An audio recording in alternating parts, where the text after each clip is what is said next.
Hey guys, welcome back to another visit a place video. Ngasi zina Waroi garden da lai Lemram waterfall yoram da gi kitang watlingai da. Ado huzik manung changaga ke lege do hanjar ke. Asida khumaga tainaga li.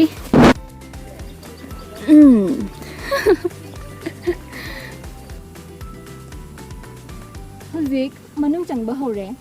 Asida yellow color gi lai mayam saat le duga ada asapo tabang malay kaya thune lao ne tournament asida ising malay boat today chung ya pra dikhang de mayam sida changbam da ising amalay boat sulay ado boat thoga da bami do lakte na hai duna boat tung di ya roi hakhat ingsi kumoye is kum gano kay to kum madami sinida wari habu duzik boat su to nga drabanina manung do enchang asi manung da upam bikra hawi garden gi hona bi asuna come on let's go mayam smile sang duini lao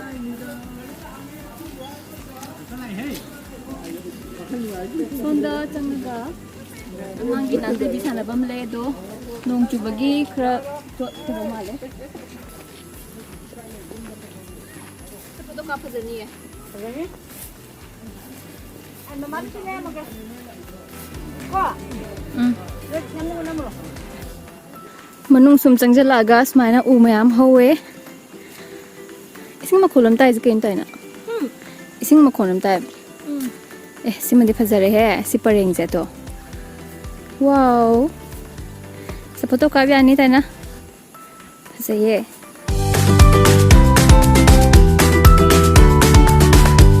phajai hai maning gi ching ubuz ne he na phajahan ba do dune ba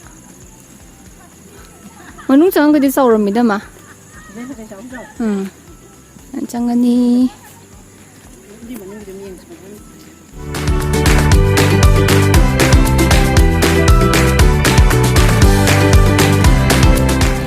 Mr. na hatang pambirira ahoy kamay to birige mafam se kai khan bige mafam se adum yam nunga yam phajai chinai hai janing babo hoy ado out of 5 star cap bining ge mafam se ai goina hai jo hai regadi khangde da mimi apa mane adu mimi pa mo som ge hai biro ai goina hai jo hai regadi star 1 se pam hadi moi sema so loidrim ni na ko hadi yamna yauba na tri ba dana kitang sem ba hoba ji bokki oina kitang 1 yam nungai jare pasaro ki ge phani bye bye hi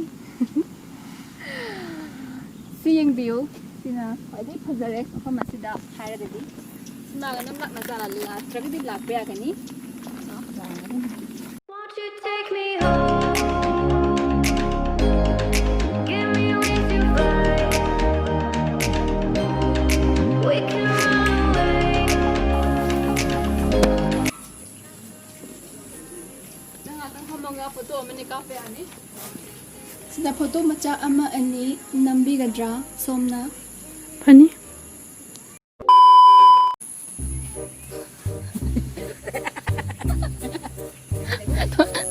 tao ningai lai tre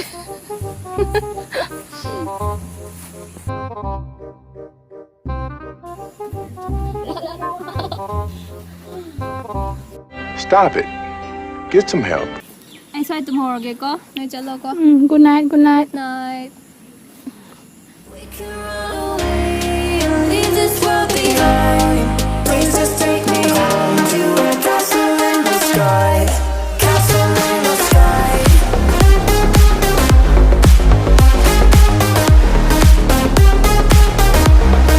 Castle in the sky. akhoi huzik nghaktang discussion ma sa tau ge hege khana se habro leba asigi matang na khana se habra nangi lair ki matang na khana se habra school hang tabe matang na khana se habra nani na hobi interviewer se somne de adoro so akakro ba mara mama da haibiro wa hang hang bigera khotira adudi ku mafam se labne mafam sing matang na khana ra se ko Waroi Garden hariba garden ase akhoi hosi loima yengbo loisaba ngabugum bane ahoy moise sabasu yam kanna di loidri adubu ayam bana di loirabugum bane ado mafum ase yenga matungda somda ngasai budi 1 star budi haibi ado hoji hojik amu yengba se pura loirabani na star na star oikre ado wahai wena kari thundu pini hoji se khara yenguraba tungda di dum manungda oh sorry manungda phummaga phasa base dum leirame ko adi khalu da bal leira moi khan ba khara di dum thengni ko ado dum phajai dum koi ba chatpa mayam dum chatpa khatpa dum yai yagani adum ngahak nungai ba khotpa dum phajai adum yai chine in haijaning ba okay hem nungai sir mayam na biling tabiraba si khogi interview with Cici haiba asine ado masigi first episode ase matang sa losinjare bye bye Sida hai tong bom lei degi si so lei sidi tu taina mi mari tong ya bagi ni sidi tu na single gi sida pun tong minar si bani ka khalo ako si han da tong gi nungai prank tong pok ti krang ngau bani nangam jebi tharo chen tat khidana ko mi yot ka do hai da ba kan da khong du kon jang da ba ting thok pada mu ting thok da ba hai gat pada mu apa kena sibu mana uli ko yo gada bro si ba yagodam tong gi do driver horo chen de ne gari chen de gari sambi je khara nuai ta bai ne lai de lambi nuai ni maning de khidang in vira di lambi je dan ne angam ha ka sila khara ai lo ra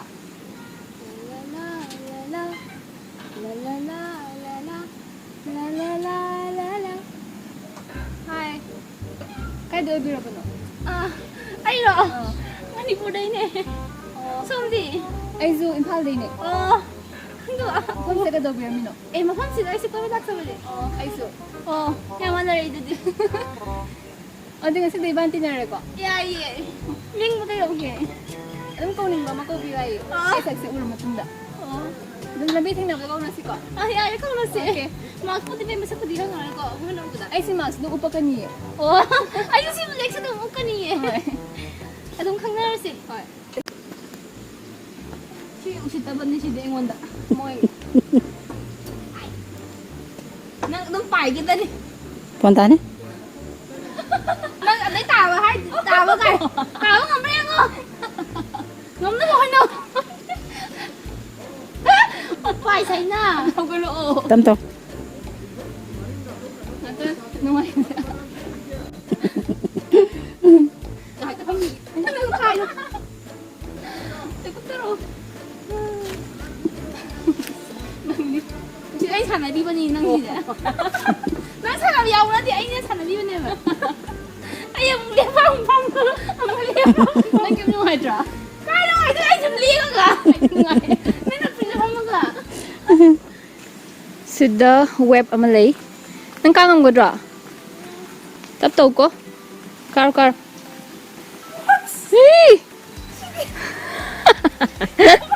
ngamoy do si to ko ngamoy da Ngamo na.